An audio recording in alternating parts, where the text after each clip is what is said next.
Bueno, pues vamos a comenzar. Buenas tardes. Voy a dar una ponencia de envolventes cerámicas. Mi nombre es José Luis Valenciano y formo parte del Departamento Técnico de Hispalit. Hispalit es una asociación española de fabricantes de ladrillos y tejas de arcilla cocida y engloba la mayoría de fabricantes del sector cerámico, tanto de ladrillos, bovedillas, tejas, adoquines, en fin, todo tipo de productos cerámicos usados en la construcción. Y la charla que voy a dar, que durará en torno de los 45 minutos, entre medio de 45 minutos, versará sobre las envolventes cerámicas y especialmente orientadas para cumplir código técnico y Passive House. Bien, pues empezamos ya.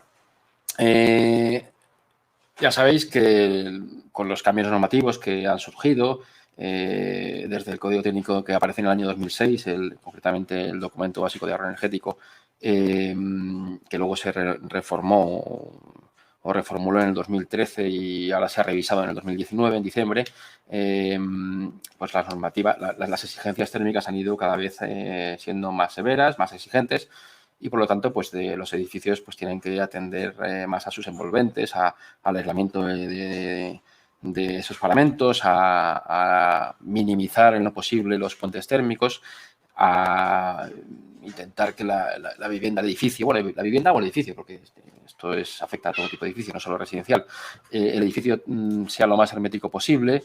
Bueno, pues esto es una realidad y cada vez, además, esta normativa va a ser cada vez más exigente porque el Código Técnico del 19 se renovará en no se sabe cuánto, pero avanzará y esto es digamos, una espiral en la que iremos siempre a cada vez mayores exigencias. Como digo, el Código Técnico es de obligado cumplimiento y bueno, pues está ahí. Es una normativa que depende del Ministerio. Y luego tenemos otro tipo de estándares que no son de obligado cumplimiento, pero sí son o están bastante presentes cada vez más en nuestro sector, ¿no? Por ejemplo, y el más conocido de todos ellos quizás sea el de Passive House, ¿no? El estándar Passive House. Como digo, no es de obligado cumplimiento, pero cada vez los arquitectos y los usuarios lo demandan más, ¿no? La gente cada vez está más informada y quiere saber qué es eso y, oye, pues esto de que un edificio pues sea prácticamente de consumo energético prácticamente nulo y que con muy poquito coste se pueda calefactar o refrigerar, pues la verdad que a la gente le interesa, le atrae y cada vez es un producto, por así decirlo, una prestación de los edificios más demandada, ¿no? En esto, pues la cerámica, por supuesto, no se puede quedar atrás y no se queda atrás. Es decir, tenemos envolventes cerámicas, tenemos soluciones para realizar esas envolventes cerámicas en nuestros edificios que son capaces de dotar al edificio de ese aislamiento continuo y de esa minimización de los puentes térmicos. Además, tenemos una gran ventaja con la cerámica que es su elevada inercia térmica. Es una característica inherente al material que aporta pues esa ventaja frente a otros materiales, otros productos que no tienen esa elevada inercia térmica. Luego veremos una diapositiva en concreto de esa propiedad. Aparte, son soluciones integrales, es decir, el código técnico y en general todo lo que tiene que ver con la construcción es transversal. Esto es como cuando uno estudiaba la carrera sí, en el colegio no ocurren estas cosas, pero en la carrera uno tenía tentaciones de decir, ¿y si saco un 10 en el primer parcial y saco un 0 en el siguiente, me hace 0 entre 2, 5 y apruebo? Y luego te decían los profesores, ya, pero tiene usted que tener al menos aprobados los 2 parciales para que haga media. Pues esto es un poco lo mismo, es decir, no vale solo con cumplir estupendamente una parte, en este caso el apartado de la eficiencia energética, el control térmico, el confort térmico, perdón, sino que también tienes que atender a otro tipo de prestaciones, como son el confort acústico, la resistencia al fuego, la reacción al fuego, la impermeabilidad, la regulación hidrotérmica, la resistencia al paramento ante, por ejemplo, intrusismo, soluciones duraderas, que no emitan ni radiaciones ni sustancias tóxicas. Es decir, al final, aunque ahora nos vamos a centrar más quizás en la parte térmica y de pasada podamos ver alguna otra propiedad de las envolventes cerámicas, tienen que cumplir todas estas cualidades y, de hecho, lo hacen. Desde Hispalit hablamos siempre de sostenibilidad como una serie de razones o de argumentos, ¿no? por los cuales podemos decir que las soluciones cerámicas son sostenibles. De hecho, ya hace un año y yo creo que ya casi 2 sacamos este decálogo de razones por las cuales podemos decir que las soluciones cerámicas son sostenibles, ¿no? Es un decálogo que está en la página web de hispalit.es y, bueno, pues explica todas las razones por las cuales entendemos que son productos que no tienen nada que envidiar a otras soluciones que también se llaman sostenibles o ecológicas, ¿no? Digamos que origen natural, extracción responsable de la arcilla, una fabricación eficiente, alta eficiencia energética de las soluciones, seguridad frente a intrusismos, seguridad estructural, confort hidrotérmico, ambiente saludable, durabilidad, son soluciones que tienen una larga vida útil. En fin, soluciones innovadoras, vanguardistas, que además sirven para conservar el patrimonio arquitectónico, contribuyen a la economía circular. Bueno, todo esto dicho así muy resumido, se explica muy bien en estos 10 PDF, estos 10 pequeños libretos donde se explican cada una de esas 10 razones por las cuales decimos que la fábrica es sostenible. Y, por supuesto, pues todos nuestros productos, retrocedo un segundo a la diapositiva anterior, todos los productos tienen su declaración, o sea, todos los productos de los asociados de Hispalit tienen su declaración ambiental de producto que está recogida en el programa global EPD de AENOR. Ya sabéis que la declaración ambiental de producto es una etiqueta medioambiental que habla del desempeño medioambiental de un producto desde cuna a tumba, es decir, desde que se extrae en la cantera de esa arcilla hasta que pasa por todos los procesos, hasta que en un momento dado ese edificio es demolido y ese producto o viene reutilizado o viene reciclado y puesto otra vez al servicio de una nueva función, bien sea en la construcción o en otros sectores, ¿no? En eso consiste la economía circular, ¿no? Bien, y ahora vamos a hablar ya más en concreto, ¿no? Soluciones. Vamos a hablar de varias soluciones cerámicas de esa envolvente a la que me estaba refiriendo. En primer lugar, vamos a hablar de fachada, sistemas de solución de fachada, sistema estructura gas o fachada autoportante de ladrillo cara vista.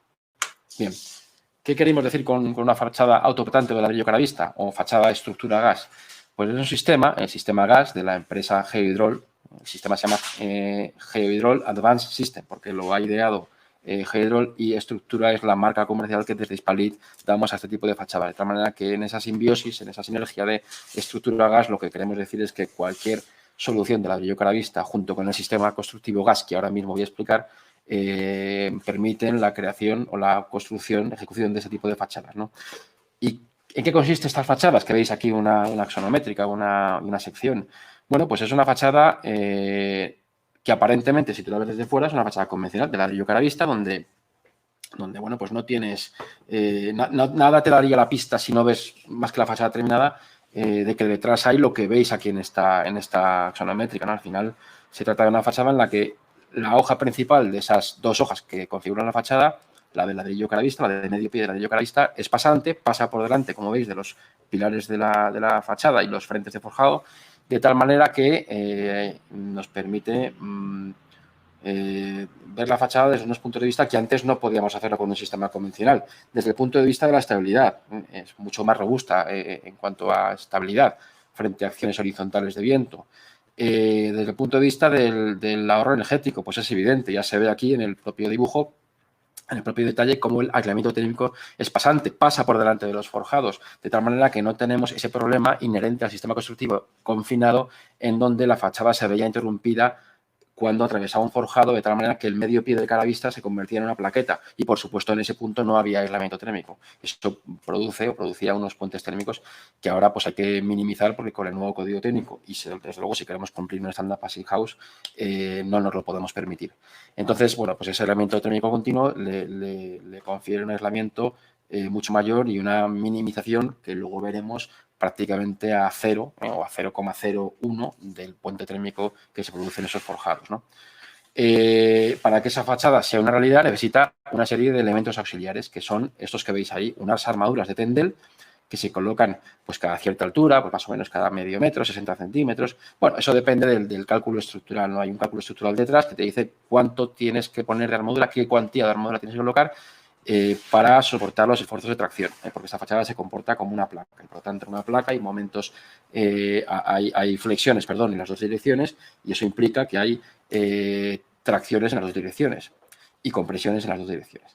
Entonces, bueno, pues esto por un lado. Y luego, pues tenemos los elementos de anclaje, que son esas garras que sirven para sujetar la piel exterior, evitando que esa fachada, ante esfuerzos horizontales de viento, pues se pueda desplazar de su plano, ¿no?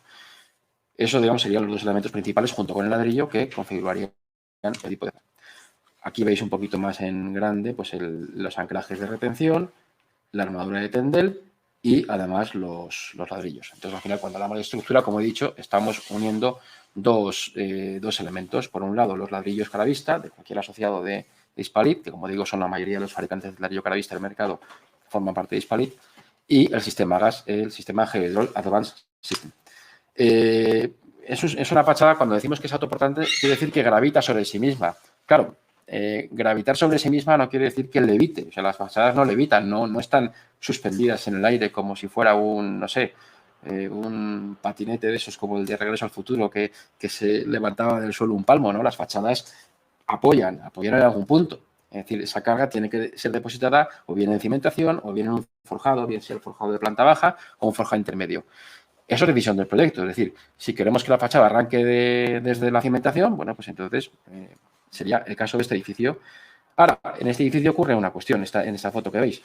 Aquí tenemos 13 plantas, donde está el caserón de cubiertas tenemos baja más, no sé si son baja más 12 o baja más 13, es igual, muchas plantas. Claro, aquí pues lo que se hizo fue interrumpir la altura. Es decir, aquí, no sé si se verá en la imagen, pero yo lo estoy marcando con el cursor, hay una junta, de tal manera que todas las plantas que están por encima de esta línea, que está en la planta baja más 1, 2, 3, 4, 5, 6, es decir, a partir de la séptima planta, incluyendo la baja, estas últimas 6 plantas más el casetón descansan sobre este forjado intermedio, de tal manera que tenemos 2 paquetes de X plantas. Bueno, es una opción. ¿Cuántas plantas han levantado un edificio de una sola tacada sin interrumpir? Bueno, pues construidos ahí hasta 10 plantas proyectados que nos han llegado a construir por motivos que no tienen que ver con el sistema, evidentemente, sino por motivos que no vienen al caso, pues de hasta 12 plantas. Bueno, es un sistema que permite esas dos opciones. Hay torres de 20 y pico metros. Bueno, pues tú haces, por ejemplo, de 24, pues haces 3 paquetes de 8 plantas y puedes hacer una torre con ese sistema de 24 metros. Bueno, en definitiva, la altura no es un problema, como digo, porque tienes la posibilidad de decidir tú dónde haces que esa carga descargue. Tiene un DAO, este sistema tiene un documento de adecuación al uso, que es el documento por el cual pues, este sistema demuestra que su uso es... Que este sistema es adecuado al uso al cual se le va a dar. Ya sabéis que el DAO es un documento emitido por el ITEC, que tiene validez jurídica además. En ese DAO pues, te da toda la información de cómo se debe ejecutar y bueno, además te habla de una serie de detalles constructivos. En fin, no lo he dicho, pero también viene al caso decirlo que, por supuesto, Geodrol, que es la empresa que ha desarrollado y ha ideado ese sistema constructivo, pues tiene su departamento técnico propio y asesora a todo arquitecto proyectista que quiera colocar o utilizar su sistema en sus obras. Incluso le hace un asesoramiento gratuito, le hace los cálculos para el proyecto y le da todas las facilidades.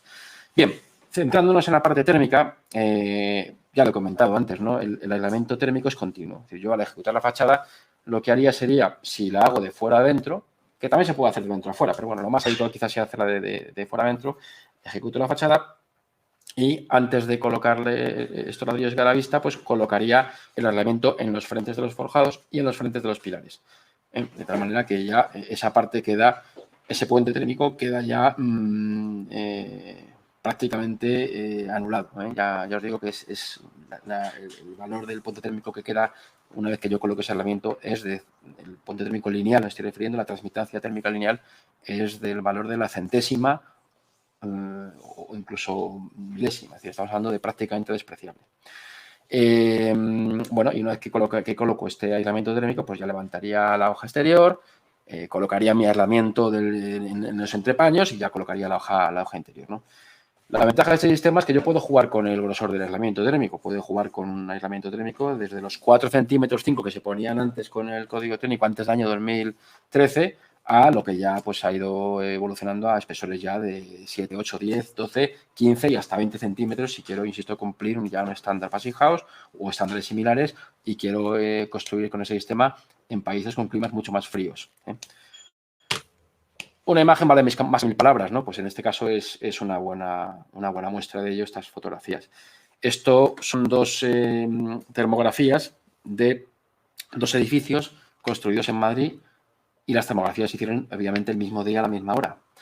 Por lo tanto, las condiciones exteriores eran las mismas. Y lo que se trató de demostrar es la incidencia de los puentes térmicos en una fachada confinada convencional, es decir, en aquella en la que tenemos un forjado que interrumpe la hoja exterior de la fachada y donde tenemos colocada una plaqueta, y en una fachada autoportante, estructura gas, donde vemos que aquí no hay ni rastro de los forjados ni rastro de los pilares.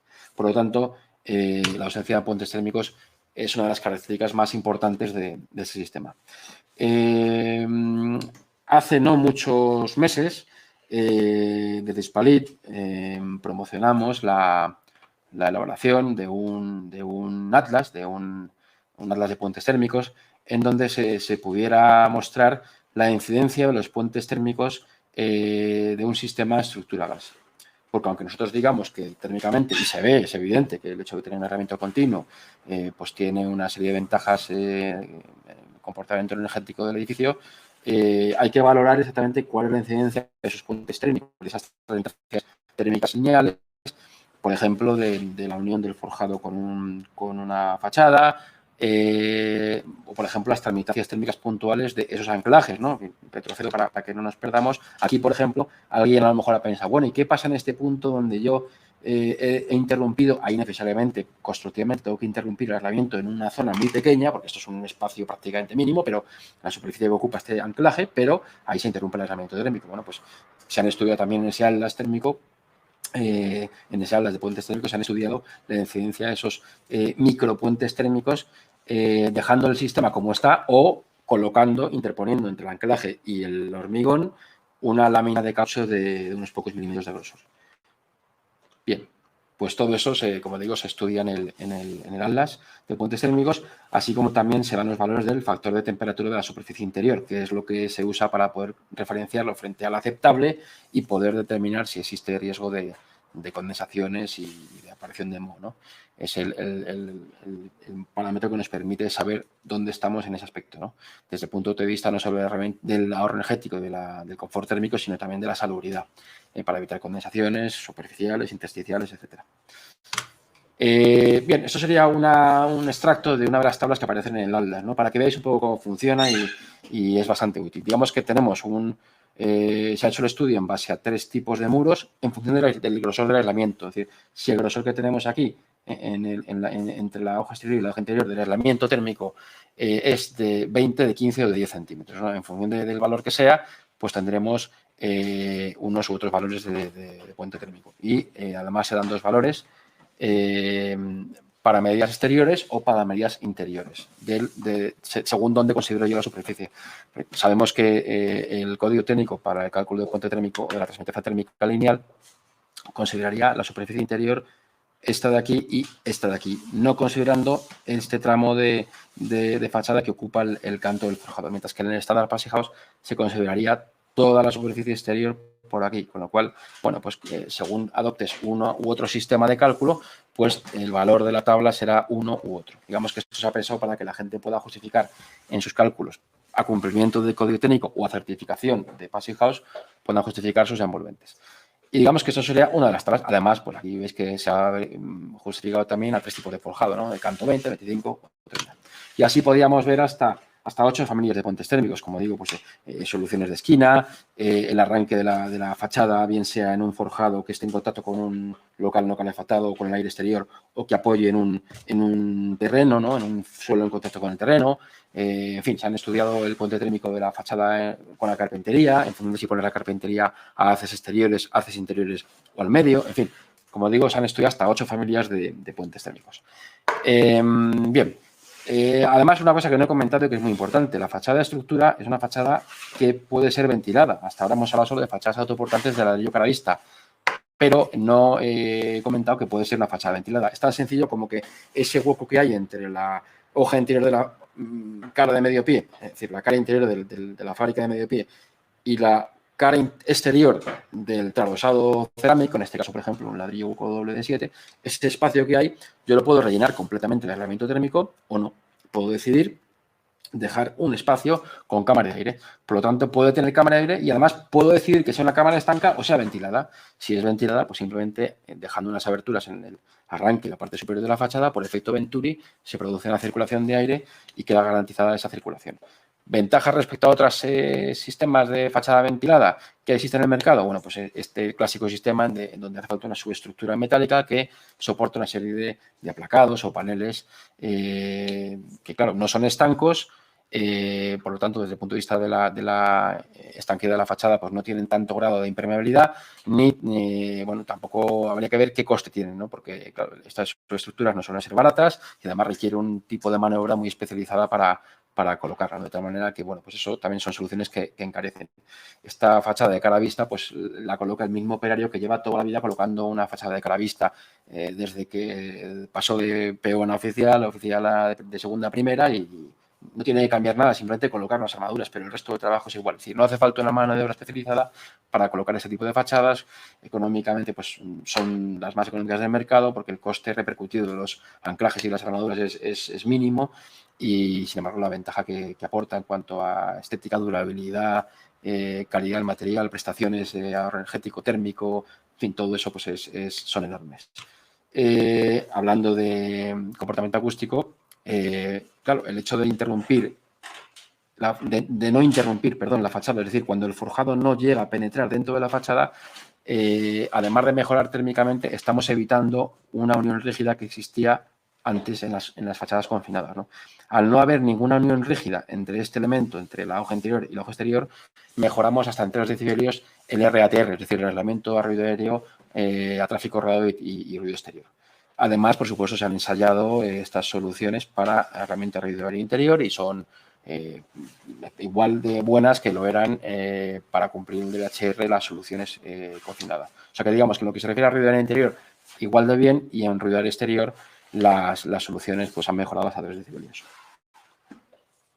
Y bueno, pues para terminar con este bloque, con este apartado de fachadas estructuradas, pues algunas imágenes hemos traído estas como podríamos haber traído cualquier otra, ¿no? Son fachadas todas ellas con sistema estructura gas. Aquí, por ejemplo, esta que dispone, ¿y por qué ha sacado esta foto así a cuchillo, mirando hacia arriba? Pues para que se observe la planicidad de la fachada, es decir, esa planicidad casi perfecta de la fachada en donde, claro, al no tener que interrumpir la fachada en los forjados y colocar plaquetas, pues no tiene ese problema que a veces ocurre en una fachada convencional, ¿no? Que se nota un poco la protuberancia de ese forjado cuando asoma un poco, ¿no? Cuando no es perfectamente plano.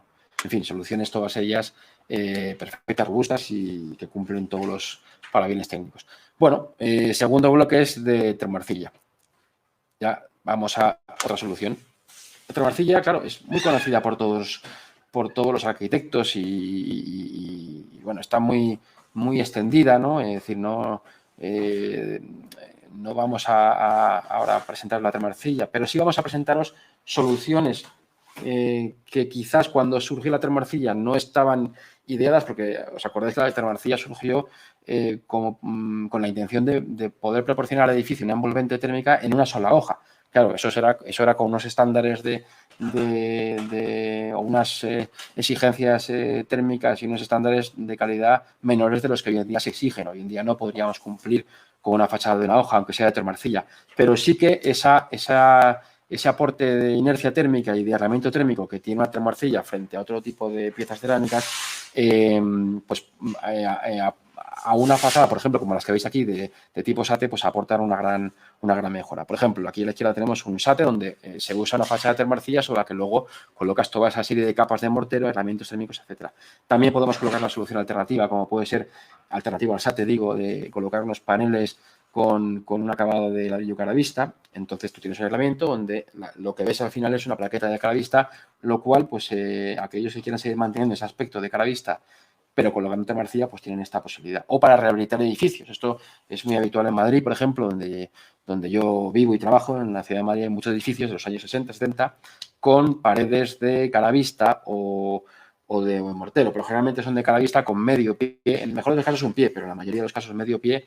Y eso es toda la envolvente. Claro, os podéis imaginar problemas de aislamiento térmico, en este caso de inexistencia de aislamiento térmico, de puentes térmicos, condensaciones, moho, etcétera. Entonces, lo que se hace mucho es carsate, que está muy bien, pero al final estás cambiando la fisonomía de ese barrio, ¿no? Es decir, el aspecto de ese barrio que era de ladrillo lo estás convirtiendo en grandes cajas de zapatos de mortero monocapa. Bueno, ¿y por qué no podemos aspirar a que el aspecto del barrio no cambie y siga siendo ese aspecto de ladrillo caravista con todas las ventajas que ofrece el ladrillo? Pues este sistema de placas, de plaquetas cerámicas adosadas en el aislamiento térmico y todo ello en paneles que se fijan a la fachada, es un sistema. O sea que esta solución, por cierto, hecho un inciso, también me valdría para rehabilitación. Pero bueno, me centro otra vez en el bloque de terracilla. Seguimos. Otras soluciones. Fachada ventilada. Puedo colocar soluciones de fachada ventilada donde coloque un aislamiento térmico continuo por el exterior con una subestructura metálica o bien una fachada en la que la sujeción de ese aislamiento térmico se produzca previa colocación de una capa de mortero y que además de una estanquidad a la fachada y una permeabilización, colocas tu aislamiento térmico y luego colocas mediante unos anclajes puntuales, perdón, quiere decir que sujetas mediante unos anclajes puntuales, sujetar esos aplacados, ¿no? Al final son fachadas ventiladas en donde la base es termoarcilla. Y, por supuesto, lo que antes he contado del sistema gas, es decir, antes he contado una fachada de estructura gas, que era, acordaos, estructura era cara vista más sistema gas. Pero claro, si a esa fachada de estructura cara vista más gas le quitamos el cara vista y en lugar de cara vista colocamos un termoarcilla, el sistema estructuralmente y funcionalmente es el mismo. Solo que, claro, no vas a dejar la termoarcilla vista, luego le das un acabado de mortero. Pero el sistema que he contado antes sería también válido y tendría todas las ventajas que contaba en el bloque anterior del sistema de estructura gas.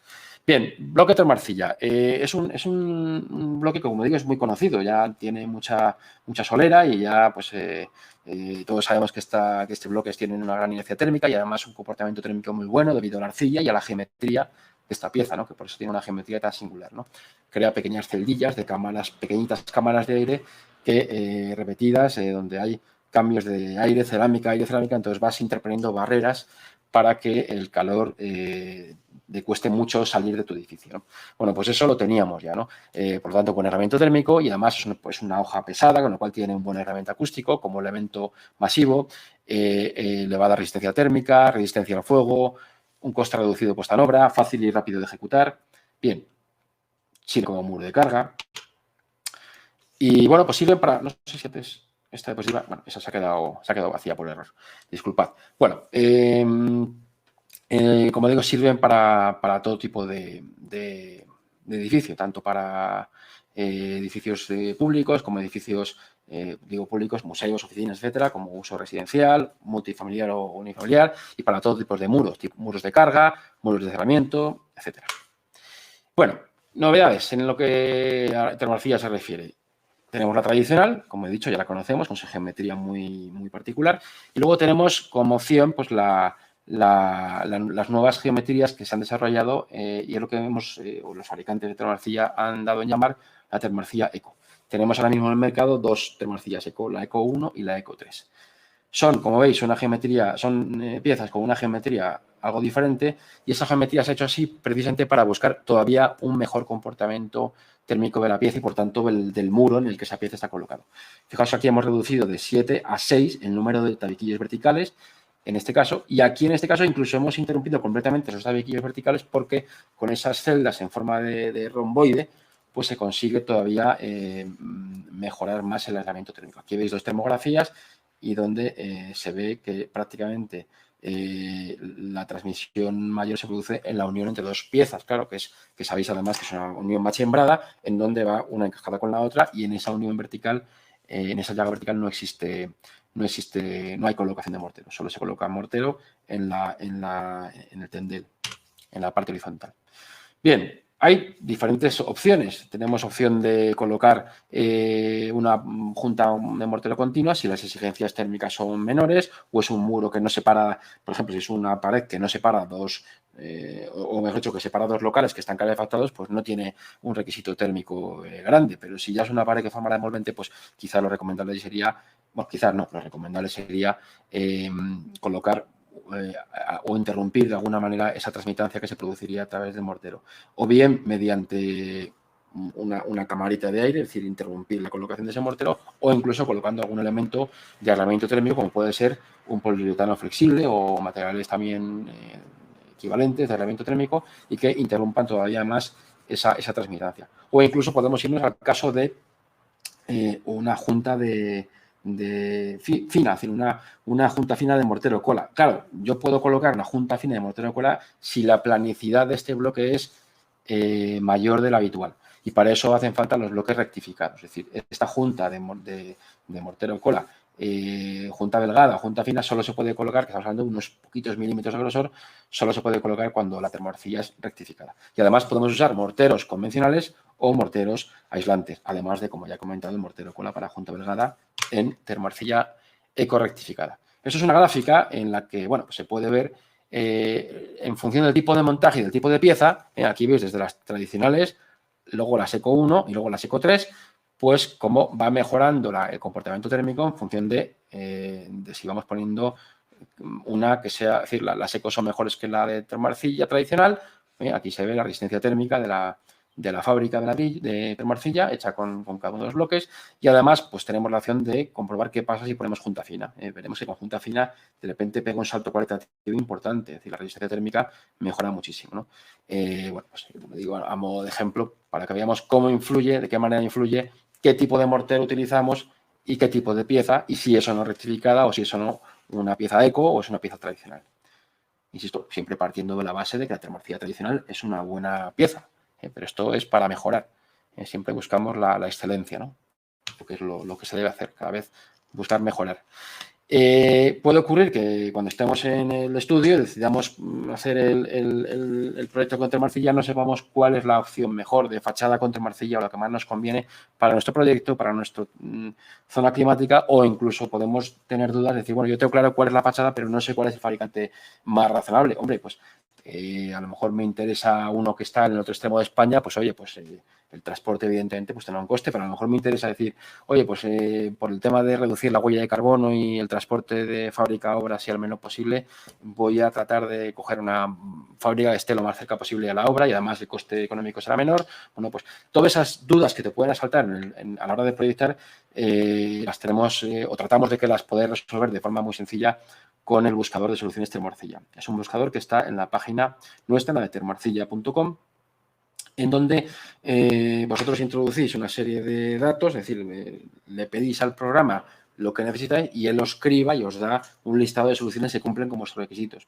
Podéis pedir que la solución tenga una transmitancia térmica no mayor de valor, o podéis decirle que queréis que solo busque soluciones de termoarcilla eco, o que solo queréis que busque soluciones de termoarcilla rectificada, o no, en principio, pues decir, pues cualquiera de ellas me vale, y luego ya decidáis, bueno, pues en función de cuanto más exigentes o cuanto más selectivos seáis en el cribado inicial, más reducido será el número de opciones que te dé, pero evidentemente pues más concretos estará o será la solución, ¿no?, que os dé.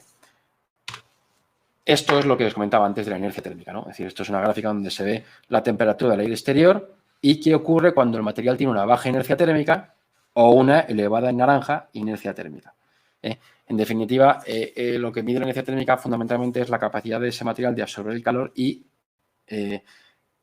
disiparlo lentamente, de tal manera que cuanto mayor sea el desfase de tiempo entre el pico de temperatura exterior y el pico de temperatura interior, esta longitud, cuanto mayor sea, pues mejor, digamos, porque más capaz eres tú de, con estrategias de calefacción en invierno, de refrigeración en verano, de amortiguar ese impacto térmico que se produce fuera y que el de fuera yo no lo puedo controlar, pero sí puedo controlar, si tengo el tiempo suficiente, cómo amortiguo para que mi temperatura de confort, que es esta línea horizontal, que será lo ideal, ¿no? Lo ideal sería que el confort, que la temperatura siempre fuese la misma a lo largo del día, ¿no? Bueno, pues cuanto más se acerque mi curva a esta línea recta idílica, utópica, pues mucho mejor, porque más soy capaz yo de adoptar estrategias que además pues son mucho más confortables, económicas, etcétera, ¿no?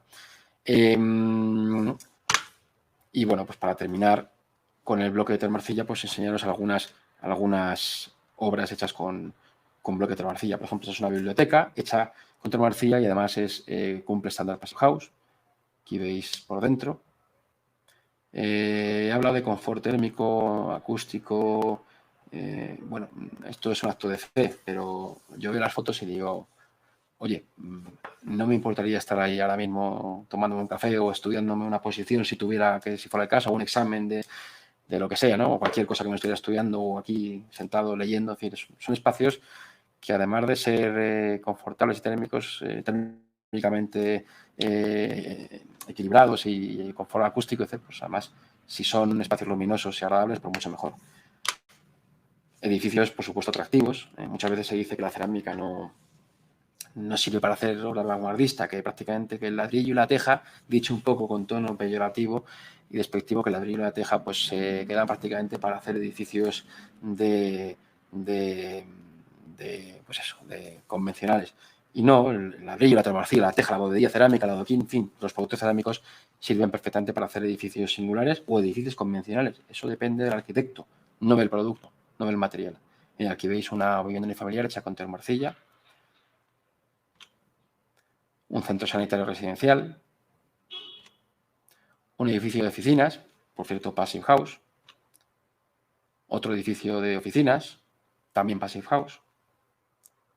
Esta imagen, además, es muy ilustrativa porque se ve aquí la nevada exterior y el señor aquí trabajando en mangas de camisa y un poco hasta remangado, ¿no? Bueno, pues con esto termino el bloque de termorcilla y por último voy a hablar de teja cerámica, que es la última de las partes de las envolventes de las que voy a hablar. Bien, la cubierta ventilada de teja. ¿Qué es una cubierta microventilada de teja? Una cubierta de este tipo que veis aquí en la imagen. Bueno, pues es una cubierta en la que eliminamos el mortero y lo sustituimos por elementos de fijación mecánica. Es decir, tratamos de que lo que antiguamente se resolvía con teja y mortero, y donde no llegaba la teja, llegaba el mortero, pues, oye, hay soluciones mejores y que además pues, te aportan una serie de ventajas desde todos los puntos de vista térmicos, bueno, luego lo veremos, acústico, etcétera, de confort. Un poco viene al caso de lo que estoy diciendo con nuestros sistemas, ¿no? En fin, me repito porque al final es lo que se busca, ¿no? Que esa envolvente, sea en cubierta o sea en fachada, pues te dé esas cualidades, esas propiedades, esas prestaciones, ¿no? Bueno, pues como digo, es un mecano, es un sistema por el cual sustituye el mortero por elementos mecánicos, bien sea por los rastreles metálicos, de PVC, de madera, o elementos de fijación entre la teja y esos rastreles a base de clips, ganchos, grapas, tornillería, etcétera. En definitiva, una cubierta en seco. ¿Y qué es una microventilación? Bueno, pues la microventilación de la cubierta no es ni más ni menos que permitir que el aire circule entre la cara inferior de la teja y el soporte de la teja. En esos entre 2 y 4 centímetros de espacio que tengo, el aire debe entrar y debe salir, porque si no facilito que salga, no habrá ventilación, no habrá microventilación. Y también es importante decir que no hay que confundir la microventilación con la ventilación. La microventilación es la que se produce en este huevo, como digo, en el espacio que hay entre el soporte de la teja y la cara inferior de la teja. Si ya hablamos de la ventilación de la cubierta, estamos hablando de otra cosa. Es decir, si yo aquí tengo un desván no habitable, una cubierta no habitable, porque la dejo ventilada, pues hablaríamos de una ventilación de otro tipo. Y si es una cubierta, un desván habitable, pues entonces no hay ventilación. Pero no estamos hablando de esa ventilación, estamos hablando de la microventilación que ocurre justo aquí, entre la cara inferior de la teja y el soporte de la teja. Ventajas, pues ya lo estaba diciendo antes, ¿no? Amortigua los cambios térmicos, mejora el comportamiento hidrotérmico de la cubierta, tanto en climas fríos como cálidos, evita condensaciones, heladicidad, formación de mohos, cualquier infiltración de agua que se pueda producir por una rotura de una teja porque suba un antenista, pise alguna pequeña fisura o desplace una teja y se produzca una pequeña infiltración, pues seca rápidamente, prolonga la vida útil del aislamiento térmico, es decir, al evitar que se produzcan condensaciones y humedades intersticiales, pues esa ventilación mejora y garantiza una mayor durabilidad del aislamiento térmico y de la impermeabilización que yo pueda colocar, porque ya sabemos que en función de la pendiente de la cubierta, pues puedo necesitar o no colocar una lámina impermeable, ¿no? Eso lo dice la norma UNE correspondiente. Bueno, y luego, pues simplemente para que tengamos un poco una noción de qué estamos hablando y de cómo se ejecuta ese sistema, muy pinceladas, porque evidentemente en una jornada o en una conferencia breve de 3/4 de hora donde hablo de muchos temas, no puedo pretender que en todos los temas entremos en profundidad, pero sí me interesa dar pinceladas y, por supuesto, deciros que toda la información que he comentado, tanto de termorcilla, en termorcilla.com, y de estructura y de teja en hispalit.es, o en el caso de estructura, también en estructura.es, lo tenéis en esas páginas web y ahí podéis ampliar muchísima información de todo tipo. Bueno, pues como digo, el aire tiene que entrar y aquí se ve, ¿no? Es decir, tenemos que dejar un alero que sea permeable al aire. ¿Cómo? Pues a base de colocar una serie de rastreles que permitan que el aire entre, pero es importante que entre el aire, pero que no entren pájaros, ni aniden ahí pájaros, ni otros insectos, etcétera. Bueno, se tiene que cumplir esas dos funciones. Y ahí este tipo de aero aquí se ve mejor. Por ejemplo, si hablamos de teja curva o teja plana, me da igual, ¿no? Es decir, tenemos una serie de sistemas a base de rejillas, de peines, que peines digo porque es un rastreo en forma de peine porque tiene unos filamentos de PVC que se van flexionando, se van adaptando a la curvatura de esa teja. Bien. Además, bueno, pues esas tejas, esas piezas del faldón se tienen que sujetar a esos rastreles. Como he dicho antes, pues se pueden sujetar mediante ganchos, como es el caso de la imagen, otra serie de clips, ganchos, grapas, etcétera. Bueno, pues aquí tenéis una imagen de uno de los sistemas, nuestros ganchos que van sujetando en la parte superior de la cobija de la teja, y ahí se engancha la parte inferior de la cobija de la teja que viene por encima, ¿no? Y así sucesivamente. Claro,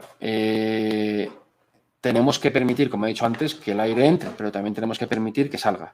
Y para eso, bueno, pues el aire sale por la cumbrera fundamentalmente, que es el sitio más alto de la cubierta, ¿no? Aunque también si el faldón tiene mucha longitud, pues se puede colocar tejas intermedias de ventilación. Pero bueno, si no tenemos más de 12 metros de longitud del faldón, pues la salida natural del aire es por las cumbreras, aunque también puede entrar por las limaollas por la parte baja y salir por la parte alta de las limaollas, pero fundamentalmente entra por el alero y sale por las cumbreras.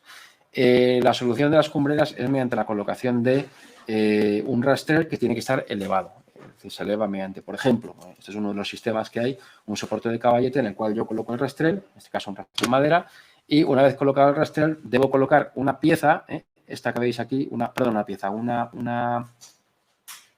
membrana, no me salía el nombre, una membrana que tiene dos funciones. La parte inferior es impermeable y la parte superior es transpirable. De tal manera que esta membrana me garantiza que en la parte de arriba, que es transpirable, yo coloco encima la teja de la cumbrera y permito que el aire que venía por debajo salga por ahí, pero cuando el agua resbala por la teja de la cumbrera, resbala encima de esta segunda parte, que es la impermeable, y a su vez resbala por el faldón de la cubierta, ¿no? Aquí se ve muy bien, bueno, en cualquiera de las dos imágenes se ve muy bien. Además es una pieza adhesiva, autoadhesiva, no necesita ninguna cola especial, es adhesiva y además es elástica. Se puede adaptar a la curvatura de la teja si es teja curva o mixta. Si es una teja plana, pues no hay curvatura, le hay que adaptarse y se coloca directamente y se adhiere. Una vez colocado, esta membrana, transpirable por arriba, impermeable por abajo, se colocaría la teja. Se fijaría, en este caso, veis, con unos grapas, unos tornillos, y se iría atornillando las tejas a esa cumbrera. Bien, ventajas que aportan este tipo de cubiertas, pues compacidad, gran aislamiento térmico, microventilación bajo la teja, tecnología Cool Roof, integración de paneles solares. Aquí veis, por ejemplo, el efecto isla de calor que se produce en las ciudades, pues cómo se puede limitar, cómo se puede minimizar, pues con la colocación de materiales con alto índice de reflectancia solar. Eso lo pueden aportar y lo aportan las tejas cerámicas y por eso son muy, muy consideradas y muy demandadas por el sector, ¿no?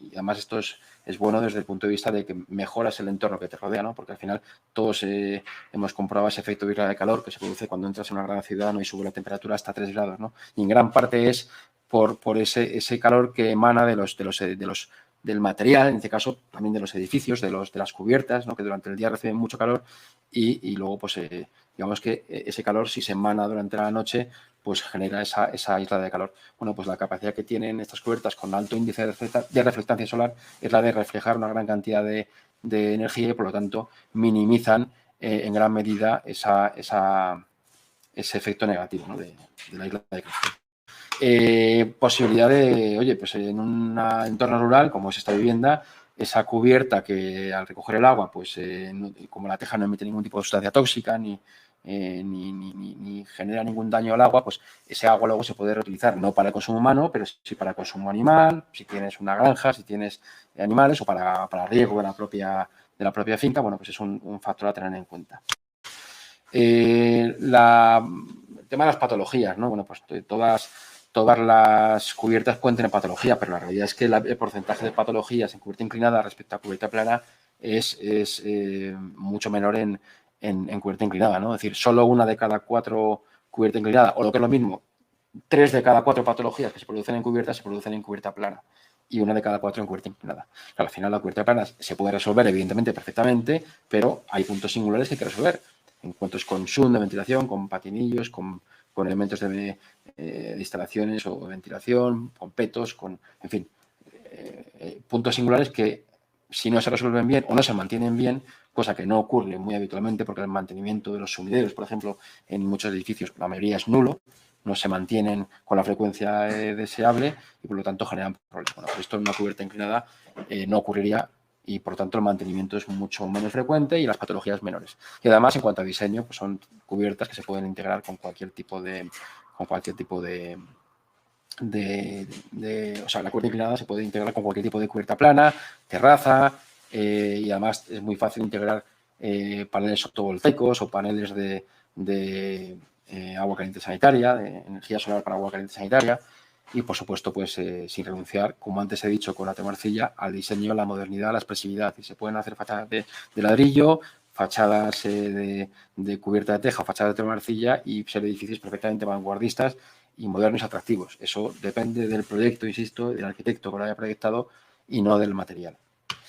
Y nada más, con esto termino mi exposición y bueno, pues agradeceros la atención y ahí aparecen nuestros datos, nuestro dato de contacto, ¿no? Quiénes somos, dónde estamos, teléfono, bueno, teléfono no aparece, pero aparece la web, con lo cual es fácil encontrar el teléfono y bueno, pues nos podéis encontrar ahí para cualquier cosa que necesitéis. Muchas gracias.